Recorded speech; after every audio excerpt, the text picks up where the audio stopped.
Cyber Essentials and Cyber Essentials Plus, auditor for the largest certification body in the UK. You'll see the QR code on the screen there. That's a link to my LinkedIn profile. So please do follow me on LinkedIn for updates about what Heimdal are doing and what I'm doing, as well as sharing further information, which I'll dig into more at the end. But my LinkedIn profile is Adam Pilton, so it's easy to find anyway. So today, what are we going to be looking at? Well, we're going to start with remote access. We'll look at the situation we're currently in now and why it's important to us as defenders to understand the threat. Before we then move into a real world case study, we'll look at what happens when we don't have the controls we need in place.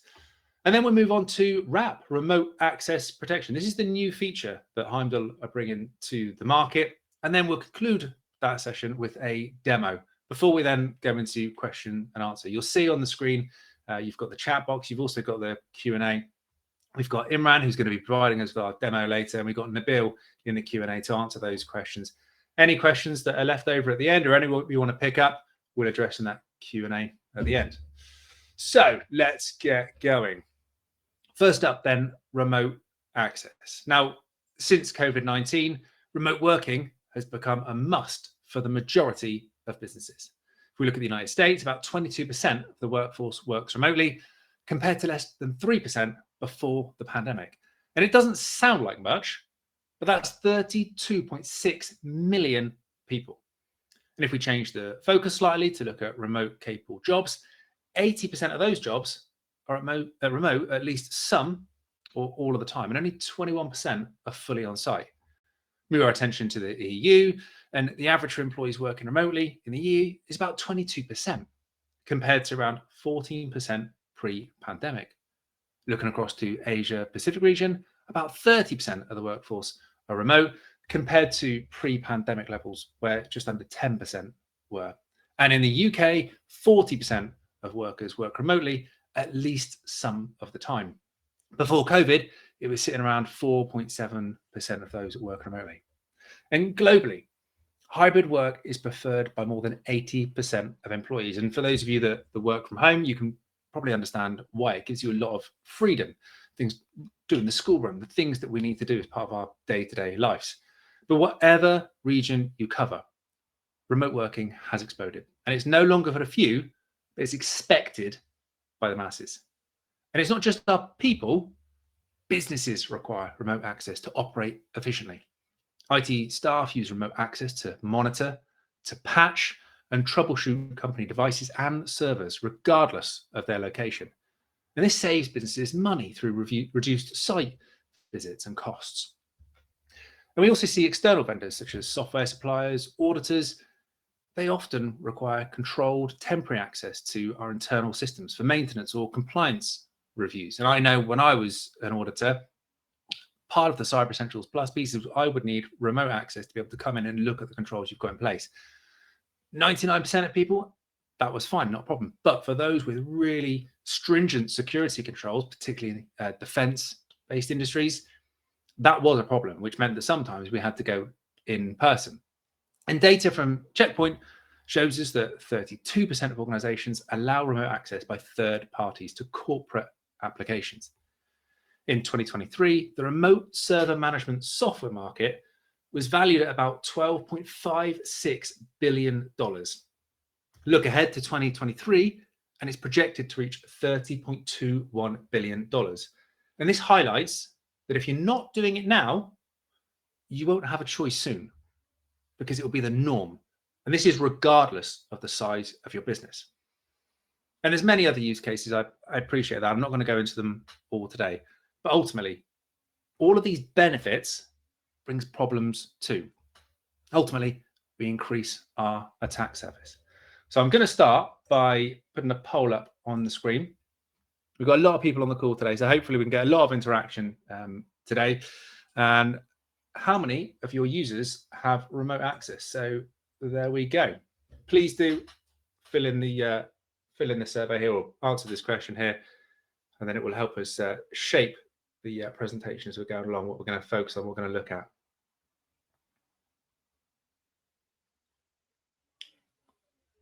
Wow, seeing the numbers shooting up at the moment, I'm impressed. It's maybe not what I was expecting.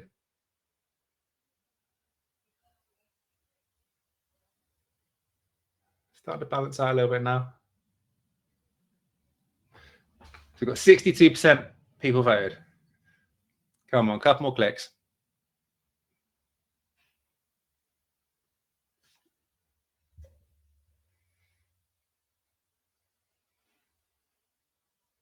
There we go. Right, let's share these results. So we can see here, 56% of us have said we restrict access to certain groups and regularly audit them.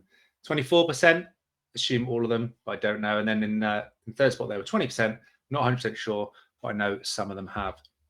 Now, this is really interesting because I wasn't expecting the answer that got the most votes to get the most votes. It's really reassuring to see almost half, well, just over half of us have got it restricted to certain groups. And this is the key bit, the regularly auditing bit. So let's continue with the webinar. So let's now have a think about the issues surrounding remote access. Obviously, there's no quick fix, but there are multiple factors that need to be addressed. And let's start with the first one for me, and that's credentials. We are still talking about passwords and the need for stronger, longer, more complex passwords. Every cybersecurity framework points to this requirement. And for those of you that have been on my previous webinars, you'll have known that we spoke about the era of compliance, starting from the first cyber war in Estonia in 2007. That's almost 20 years ago. And we're still having this conversation. And the stats tell us we're still not getting it right. 88% of passwords used in RDP brute force attacks were 12 characters or less, and using common defaults like password or admin, they're still seen. Now, 12 characters, generally, that would be pretty good. However, if you are using those common defaults, password 123 exclamation mark, clearly those are not the 12 characters you want to be using. And this is what makes passwords a target. Worldwide, between August 23 and August 24, over 2 million VPN credentials were compromised via malware targeting popular providers like Proton VPN, ExpressVPN, and even NordVPN. And we see this regularly in our news feeds. Cybercriminals know this is a weak spot for many, and as such, we're seeing a rise now in social engineering and cyber gangs such as Scattered Spider being particularly successful. Generative AI tools are creating convincing phishing emails in minutes, to be fair, if not seconds. And these AI-crafted phishing emails, they're getting up to 42% higher click-through rates than traditional ones. So if you're thinking about marketing as well, that's clearly an angle to look at there. In addition, though, let's take a look at MFA. This felt like a near perfect solution, but the reality is it's tricky to implement. Now, I've worked with businesses where some people literally refuse to install an authenticator app on their personal phone or even input their personal telephone number into a work system. And this makes implementation almost impossible without the need for additional resource and spending, buying phones, etc.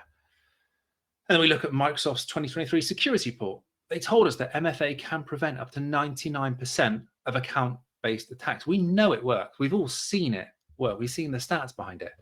And we are seeing as well that the use of MFA is increasing across most businesses. But poor implementation or intentional bypass still enables these major breaches. And when I've audited businesses before, I've been absolutely stunned by the amount of individuals that I've seen that actively turn off MFA. So they enable it, they have MFA in place, they use it for a couple of days, and then find that additional hurdle of having to input a code, get their phone out, too much. So they turn off MFA, so they're just running on a password. But it's not just people choosing not to utilize MFA. Some of the options that we are using are flawed, such as SMS-based MFA or even push notifications. With cybercriminals now, they've developed attacks against SIM swapping and MFA fatigue. So it's not as simple as just the people. And finally, vulnerabilities. The lack of effective vulnerability management is being exposed around the world. And this is in part due to the increase in the number of vulnerabilities. More than 40,000 vulnerabilities were published in 24, a 38% increase from the previous year, 23. But it's also because cybercrime is becoming increasingly sophisticated. Cybercriminal gangs, they run like businesses. The likes of Conti, Lockbit, they've shown us this. And for anybody that hasn't seen the leaked chat logs or read an article about the leaked chat logs, definitely have a look. It's a real eye-opener as to how these guys operate. And this ultimately is why we see that of the top 15 most exploited vulnerabilities in 2023, the majority were in remote access and VPN solutions. Big names: Citrix, Netscaler, Fortinet, SSL, VPN, names that we'll all be familiar with. And yes, a fair amount of these were 0 days, so before patches were widely available. But it is worth highlighting that failure to patch remote access devices is still directly linked to many high-profile and costly breaches. Ransomware groups commonly exploit known vulnerabilities, but unpatched vulnerabilities, in order to gain that initial access. So, why should you care? Well, last year, there were 5,414 reports of ransomware events, which started with an RDP compromise. That's an 11% jump year on year. Internet exposed RDP and phishing was the #1 initial access vector, driving 28% of published ransomware events, almost a third. And the blast radius keeps growing as well. AtBay, who are a cyber insurance provider, shared their 2025 claims data, and they showed that remote access weaknesses, VPN and RDP, are now involved in 80% of ransomware losses. That's a staggering statistic from that insurance company. And add to all of this the fact that we see valid RDP credentials being sold for less than a tenner on dark markets, makes them affordable and accessible to anybody. Plus the fact we read about honeypot sensors that have observed up to 740,000 different IP addresses being scanned for RDP services. And that's every day, 740,000. Look at the new Crux ransomware from July this year. They gain initial access via valid credentials over RDP, and then they launch ransomware within 90 seconds of login to admin and support accounts. There's not much you can do within a 90-second window if you're not prepared for it. And only last week, Justin Du from Heimdal, he shared with me a story about a German phone repair and insurance firm going bankrupt after they paid a 200,000 euro ransom to criminals. And this was a business with 170 employees. They made a revenue of 70 million euros. But after paying the ransom, and the ransom wasn't the thing that ultimately killed the business, it's what happened afterwards. They had to downsize from 170 employees to only 8. And this wasn't just because of the ransom. The company described in insurance settlements that they were unable to process these insurance settlements for months, meaning disruption to day-to-day operations. Claims processing had to swap from digital to manual, pen and paper, and all of this significantly impacted their ability to survive, which ultimately saw that business close down.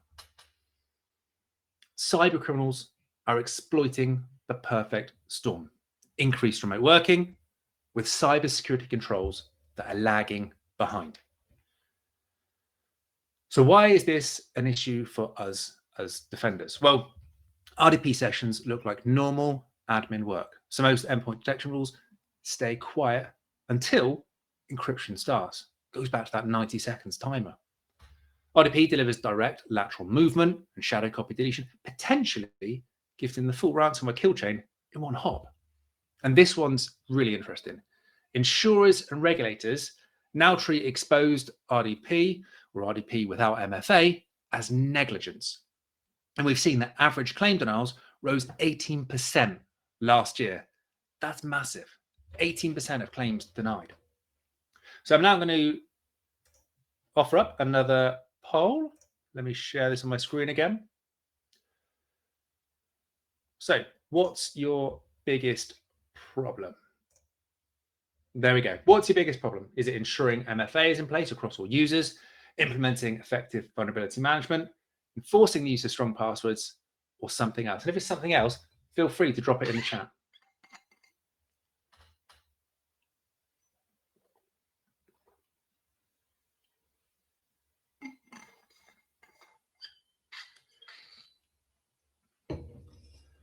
Lots of votes coming in. This is really good. Thank you. Keep them coming. It's pretty tight.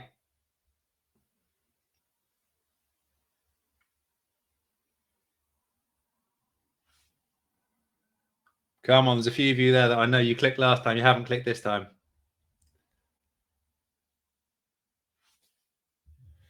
Going once, twice. These couple more clicks coming in now. Final chance.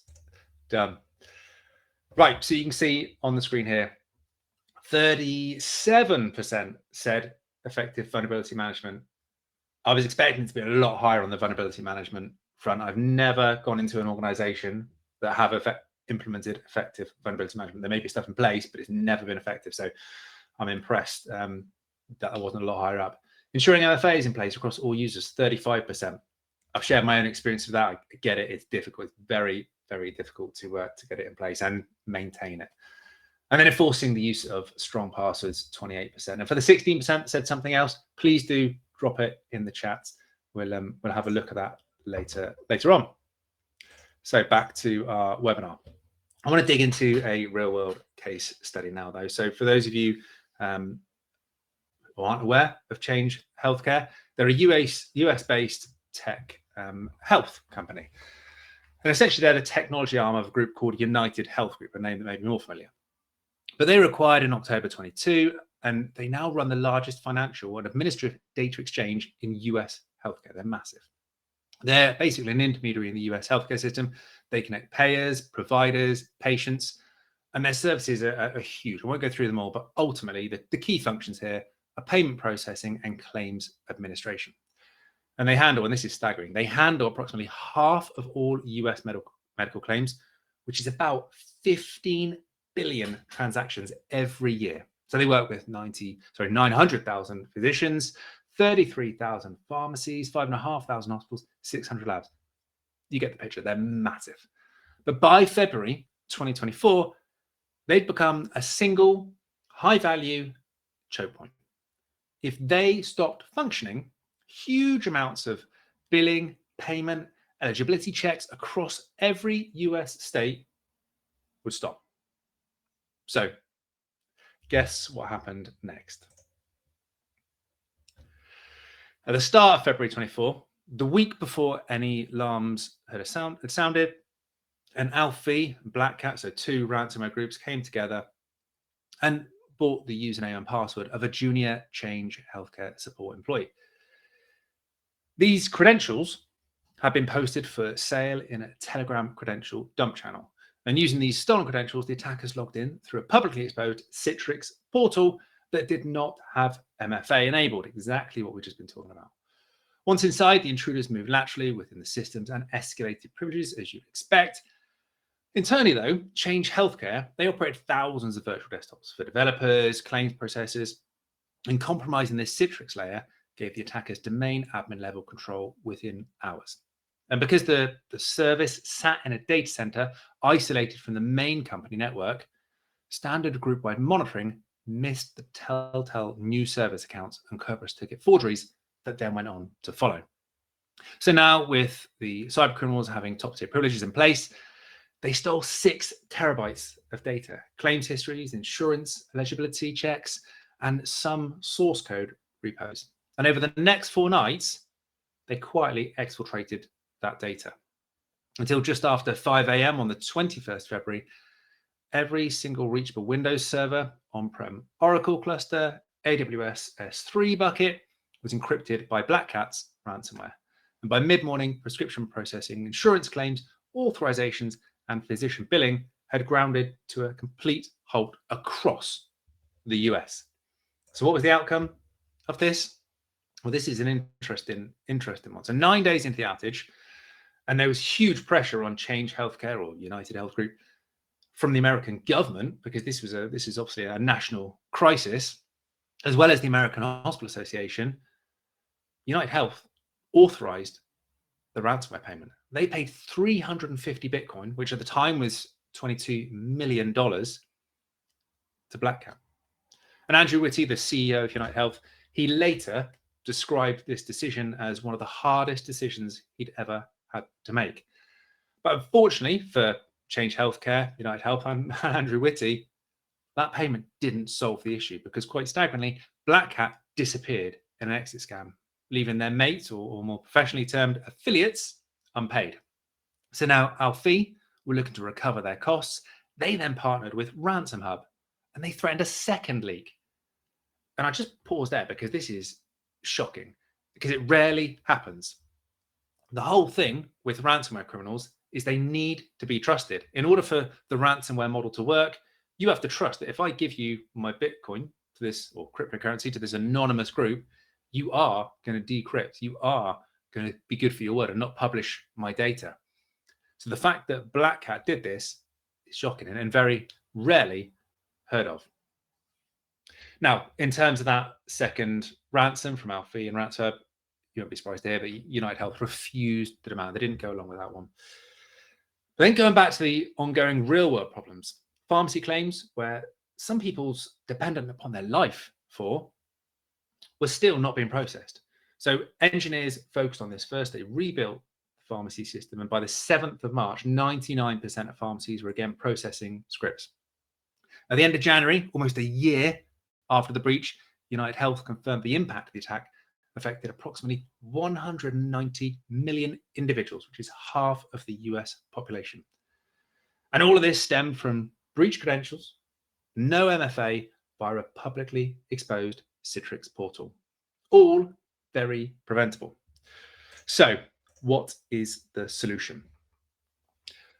First up, no RDP on public internet ever. Replace this with VPN and MFA. And yes, I accept this is ultimately going to bring the credentials and MFA issues to the top of your risk register. But no positives without those negatives we mentioned earlier. Next up, clamp down on network hardening, implement access control lists, lockouts after 5 incorrect attempts, and move admins to just-in-time privileged access. Embed effective vulnerability management, a 72-hour SLA for critical vulnerabilities, as well as continuous vulnerability management that tags remote access vulnerabilities as critical, regardless of their CVS score.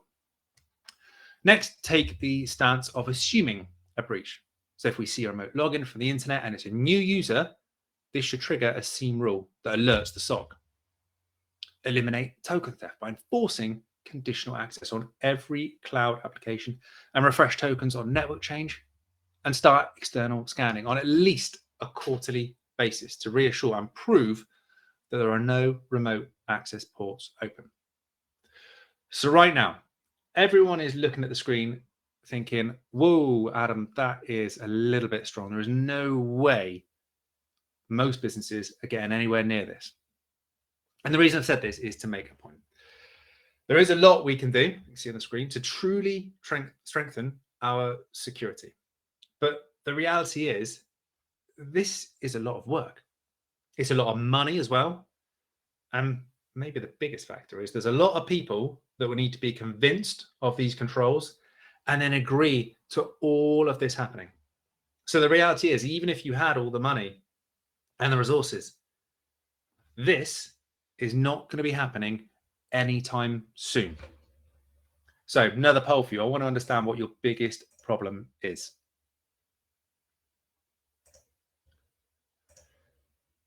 So on your screen now, what's your biggest barrier to implementing cybersecurity controls? Is it resources? You've got too much work to do already. Time, too many people involved, slowing things down. Understanding, senior leaders are supportive, but they don't actually get it. So you never get that buy-in. Or money, there simply isn't any budget. So the votes are pouring in. This is good to see.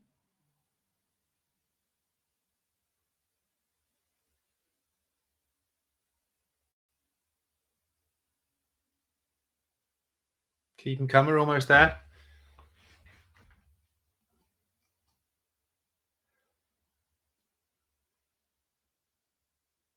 Come on, I know there's a few of you there that clicked last time and the time before. There we go, a couple more.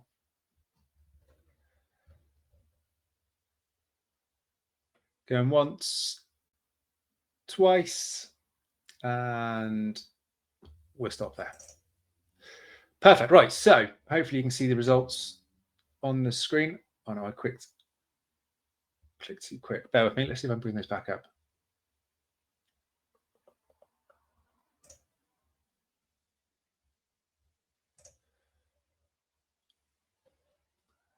There we go. So hopefully you can see it on the screen. We've got the biggest issue. 35% of you is the understanding. Senior leaders are supportive, but they just don't get it. That is really interesting to see. Followed closely behind by the money, which I guess they tie in very much together. And then third place, resources, just too much work. 18% of us said that. And finally, time. Too many people involved with 15%. Really interesting there that the understanding is the biggest issue for everyone on this call. Right, let's continue on. So this is remote access protection. Now we're going to move into RAP. What is RAP? Well, RAP is a new agent-based module within Heimdal's NGAV and firewall suite that blocks unauthorized remote access. It operates on a deny by default principle using IP allow lists and Microsoft 365 user risk signals. So MFA, path to strength, login anomalies, and it only allows legitimate remote logins. The purpose of it is designed to prevent credential-based attacks, RDP brute force intrusions, ransomware deployments like we discussed. RAP blocks breaches before they start, with the default deny remote access, allowing only known IPs. And it's intelligent too. It's credential abuse resistant. So even if credentials are stolen, like in the Change Healthcare attack, attackers can't connect unless they're using a trusted device and IP. And RAP brings with it risk-aware access control. By tying in Microsoft 365 risk signals and Heimdal's login anomaly detection, it can prevent high-risk users from even accessing your systems. And finally, unlike network tools, RAP acts on the endpoint. There's no need for a new agent as it's native to Heimdal's NGAV and firewall. And with multi-tenant control, scalable allow list management, it's MSP ready. So for those of you that have NGAV and firewall licenses already, this is coming to you. We're not charging you extra for it. It's a security control, like I've just said, that we've recognized there's a problem here. And in order to protect you, your clients, customers, this is the next step that you need. And RAP allows you to manage and enforce consistent remote access policies across customer estates and ultimately reduce those support calls that you receive due to breaches via remote desktop. So let's take a look at RAP. What does it actually look like? So see RAP on your screen now. And the first point I want to call out is that remote access protection is only available once the firewall is enabled. When the module is enabled, the RDP traffic is monitored on the provided ports, default blocked, and then logged in the dashboard. The remote access monitoring port text box here allows multiple ports to be input, not just RDP, any port that you have IPs checkbox here. This will default allow all incoming remote connections from private IPs. And as we're moving down the screen here to the allow list, this allows the dashboard in order to permit the specific group to connect via remote access. And this can be done via a CSV upload or by individually entering an IP address. And for each entry, you have the option of inputting an expiration date. And then every allow listed IP will feature in this table, along with any expiration date set, as you can see here. If no expiration date is set, and this is important, if no expiration date is set, the allow list is applied until the entry is removed. So effectively forever if you take no further action. But if you do have an expiration date set, you can see we've got one here for the 1st of March. The allow list is applied until that expiration date is met. It's important to say, though, that expired entries won't be removed. In order for you to be able to conduct effective risk management and maintain, so it will not drop off that table. It will stay there. So you will see it, even though the entry is expired, allowing you the option to make sure you've got, when you're conducting your audits, your regular audits, make sure you've got controls in place that you expect and need to have. And I'll just highlight again to enable this point here, the enable the user security integration, you must subscribe to the threat an action center. And we will give you more on that in just one moment with Imran. He will give us a full demo of that. So let's briefly look at the brute force detection that's part of RAP. Now, the brute force attack functionality is available if the firewall is enabled, again, same as before. But additionally, this tick box here provides the option to block remote access ports upon a brute force attack being detected. Now, you may be thinking, well, why on earth would we not want to block a port if a brute force attack's been detected? Well, 99% of people are going to have this ticked. What we've done here, though, is we've given you the option, because some organizations, and I'm sure we've all worked with them, may still be now, have differing IT setups, should we call it. So they may have old software, legacy software. Their configurations may be causing them problems. And what we don't want to do is to essentially block traffic, which in fact isn't an attack. It does mean, obviously, that they will then have to look at risk management and lean into risk management and how they're going to resolve it. And the idea is, obviously, this is a short-term fix to allow you to tick this box. So this is the remote access protection standard view. And this tab lists all detected RDP connection attempts. And it gives you three statuses: default blocked, not actioned, blocked, and allow listed. Let's run through the table and I'll dig into what those statuses mean as well in just one moment. So first up, hostname. This is a list of all the devices that RAP has seen. Last known user, the last logged in user. IP, the IP from which the remote connection was attempted. Expected user. So essentially this checks the login anomaly detection based on IP and then matches the expected user that is trying to log in. If no matches are found, it will show NA. MFA enabled. This is same as strong passwords ultimately. This is self-explanatory. Do you have MFA enabled? Do you have strong passwords enabled? Now, this is only displayed if the user security integration checkbox is enabled. We saw one of the first slides we looked at there, and those respective checks are enabled in the login anomaly detection and Microsoft 365 settings. For those of you that are eagle-eyed and have scanned down those two columns a little bit more, you'll notice that we have the words not okay, okay, and then right at the bottom we have the two images. Ultimately, at the moment, RAP's going through its final UI stage. As I say, it's going to be available in September. So you will have one fixed position. When we come to that, it'll either be the words or it'll be the icons. But I just wanted to call that out to save someone asking a question on that. Right, and this is probably the most important column, state. Three options, as I mentioned before.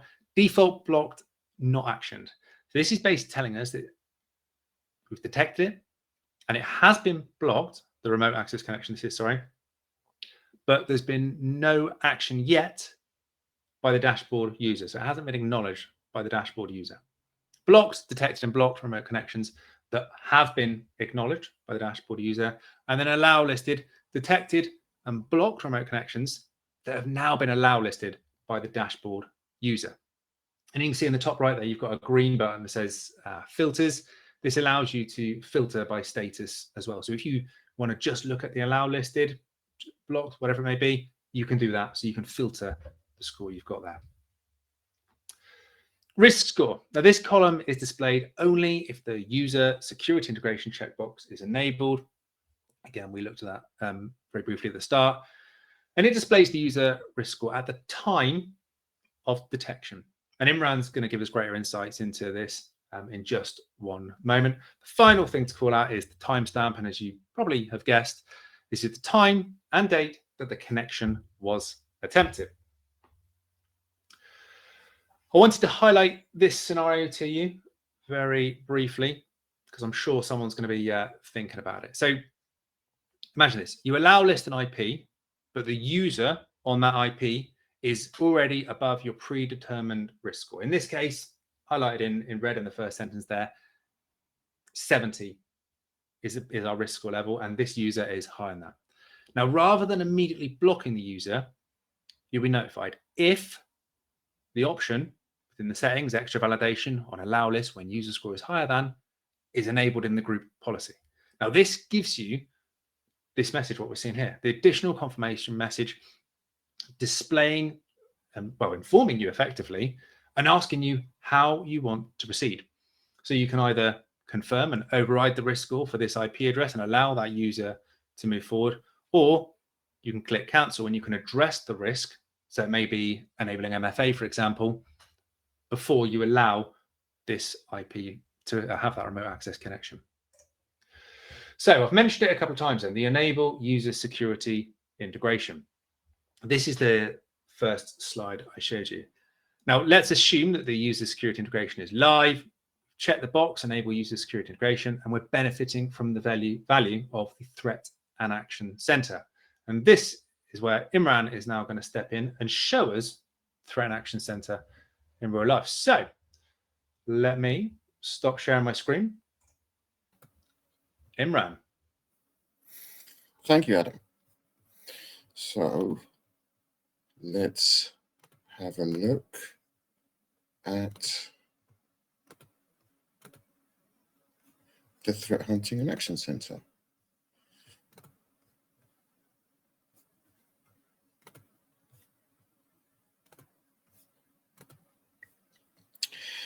Okay, and using the immortal words, is my screen visible?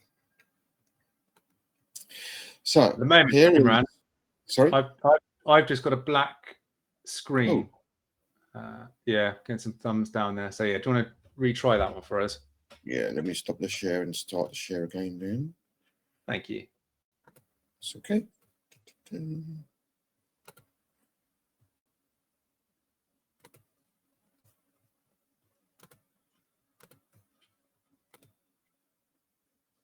There we go. Got it now. Okay. Thank you. You're most welcome. So this is our Threat Hunting and Action Center. And as Adam kindly mentioned, this is the main portal, should I say, where you will perform investigations and forensics depending on the active modules that you've got within heimdal. So there's two views, devices and users. And from a device perspective, we will give a risk score to all the devices found within an environment. And you can see, based off each one of these devices, you know, what actually comprises or gives us that score of 100 or 85, etc. So you can see ransomware encryption protection has got some detections here. I've got our NGAV's got some detections here. And you can see exactly where these devices are located. Selecting a one item, I can go in and see all the devices within this location. I can select each device and I can see why there's a risk score. So block domains being accessed, right? Malicious domains, multiple infections found on this endpoint. I can also now dive deeper and see exactly what is happening with that endpoint. So not only are we providing hardware information, you also get a spider matrix that shows each respective detection across all the active modules. If I want to, I can go even further down the line now and go into an investigative view, see the respective processes. I can see password processes, encryption, what's it blocked, and I can see the full process tree. And the neat thing around all of this is the correlation has been done for you. So most of us will know about seams and sores out there. You know, we are a seam for our own modules. So all the data correlation between all the active modules has been done for you. So that's an endpoint perspective. From a user perspective, once you integrate into Azure AD, we then start looking at what's going on with users within your environment. So you can see here multiple users, all located around the world. You can select each respective item and see what's going on with these users. I've got one of my colleagues, Christian, there. And if I have a look at Christian, for example, number one, he's had multiple logins occur using his Azure credentials. Now, most of our probably will wear with, you know, the likes of Microsoft, Hotmail, etc., and that you get suspicious logins or attempted logins. These are actual logins. These have occurred. So credentials have been breached. So we correlate all that data for you. We can show you where all the logins are occurring from. And if our email security modules are also active, including email fraud prevention, we'll correlate the emails that were coming through for Christian. So you get a full overview of what's going on within your environment, not just from a device perspective, but also from a user perspective. And RAP is also going to tie into this. Once it's up and running and it's configured, if any remote access detections are made, all of that will be correlated from a device level and from a user level, and will give you all the information so you can decide what action to take using all the informed data that we're pulling from every single active module. Just a very quick high-level overview of what the TAC portal is. We're more than happy to go into this in a more detailed view. By all means, just let us know and we can schedule those sessions. So with that being said, I'll hand back over to Adam to wrap up the rest of the session. Lovely. Thank you, Imran. Let me share my screen.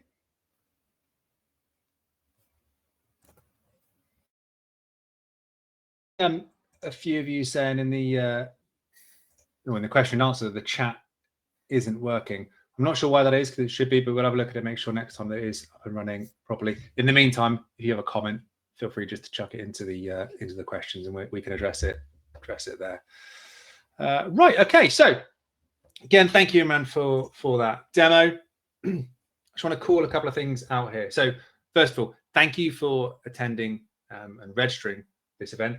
At the bottom of this page, talk about sharing your thoughts. This is really important. As I mentioned at the start, this is a new series. So I really want to understand what's working, what's good, what you want more of, and what maybe you want to see less of. Let me know, and we can tweak this webinar to make it fit your needs. Everyone that's registered, as you can see on the screen, you get access to the recording that'll be sent out to you via email post this webinar. Get access to a 30-day test license and a tailored one-on-one, probably demo, probably likely with Imran there. But in addition to that, what we're offering is people on this webinar, you can have early access to RAP if you would like it. So if you're an NGAV firewall customer, contact us, speak to your account executive, you contact Heimdal or contact me, and we will look to get you early access to remote access protection. And on that point, in the questions right now, since the chat doesn't appear to be working, if you want to know more about remote access protection, just drop a quick comment in the questions section. Let me know, and I'll make sure that you'll be contacted by someone. As I say, at the moment, it's going to be due available in September, but chuck in a comment. We'll give you early access to that. Right, final poll for you before we move on. And again, this is about the future of the webinar. So what we're seeing is the demand for this webinar series across the world, so particularly America, Canada. So I would love to know what time you're available to attend our webinars. This is all UK, so BST time. So 10 a.m. is the current time that these webinars are starting. But what I don't want to do is lose any. This is multiple choice. So if there's multiple times that you can attend, many or as little as you want, but say you can click all 5 of them if they all fit. So 10 a.m., 12 p.m., 1 p.m., 2 p.m., 3 p.m. See these votes coming in now. It's good. We've got a few more to come yet. Just remind you again, it is multiple choice. So if you can attend multiple slots, then please do click all of them that apply.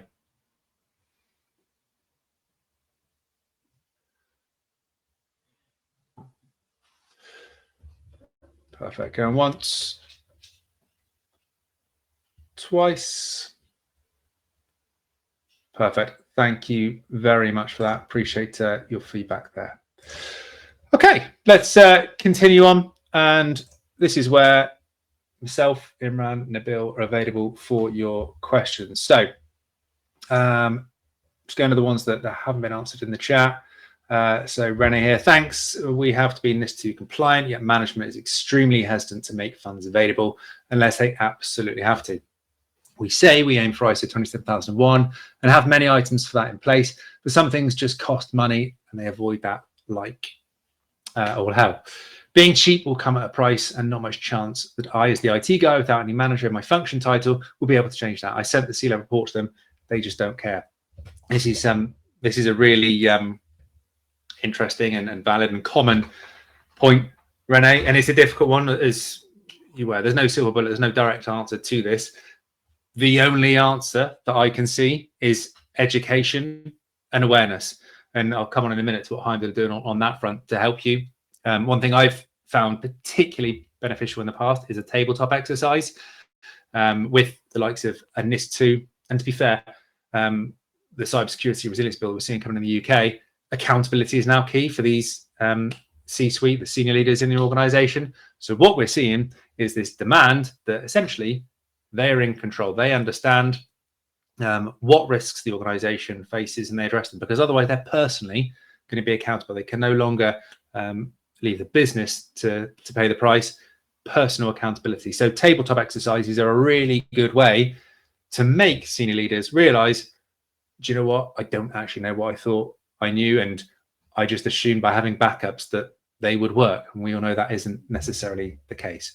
So on that one, Rene, I would go with using the awareness pieces that Heimdal are putting out at the moment, alongside pushing towards tabletop exercises.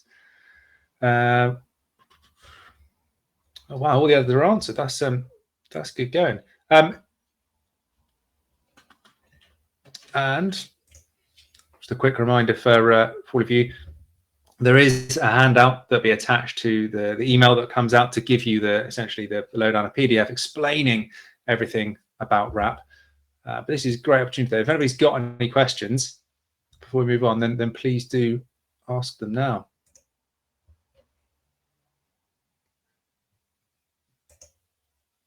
I think you've got the ability, if you want to raise your hand as well, there's the ability under React to raise your hand. More than happy for someone to come on the mic. If not, we can move on and wrap up.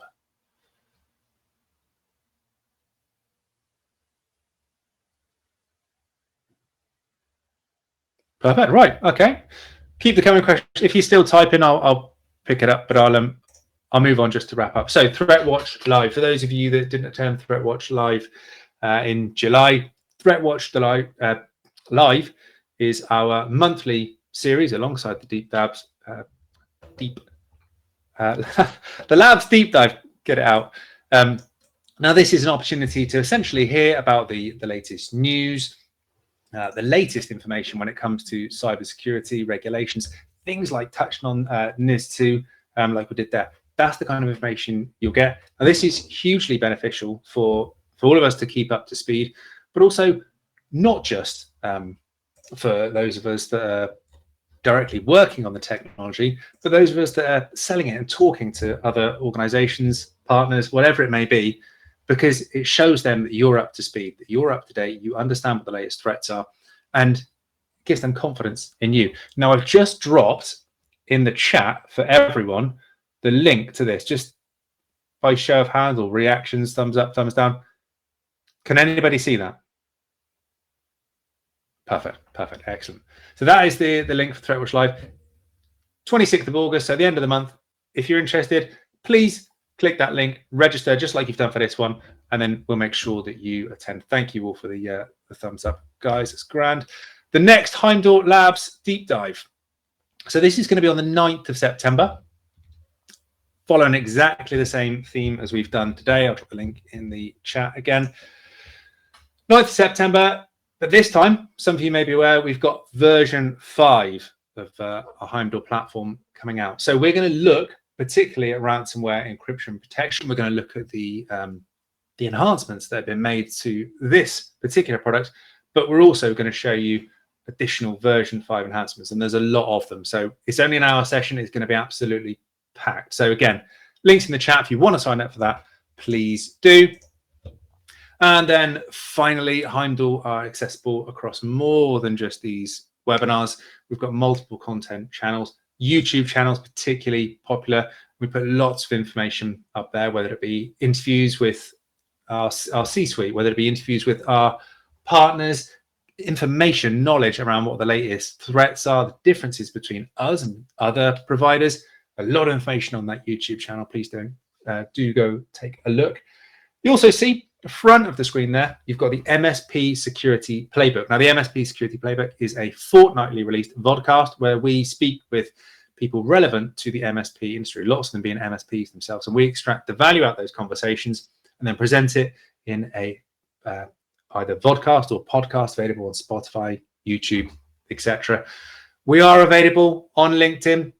If you're not following me, please do follow me on LinkedIn. You see I post there daily what I'm doing, what I'm seeing, information that hopefully be relevant to you. And every Thursday, the weekly cyber snapshot is published on all of our LinkedIn channels. Please do follow that. Essentially, that is a very quick brief of what's happened in the past week. Again, just chipping you up, keeping that knowledge in there so that you can share that with others or tweak your defenses, your risk management to protect yourselves from those threats. We're also on Reddit. We're also on Tech Tribe. And with that, I will check the Q&A one final time. And they're all showing as answered. So thank you so much for your time today. Really appreciate it. As I say, when you leave this webinar, you will get a survey. Please, please, please take just 30 seconds to fill out the answers and let me know so we can perfect it for you going forwards. Thank you all for your time.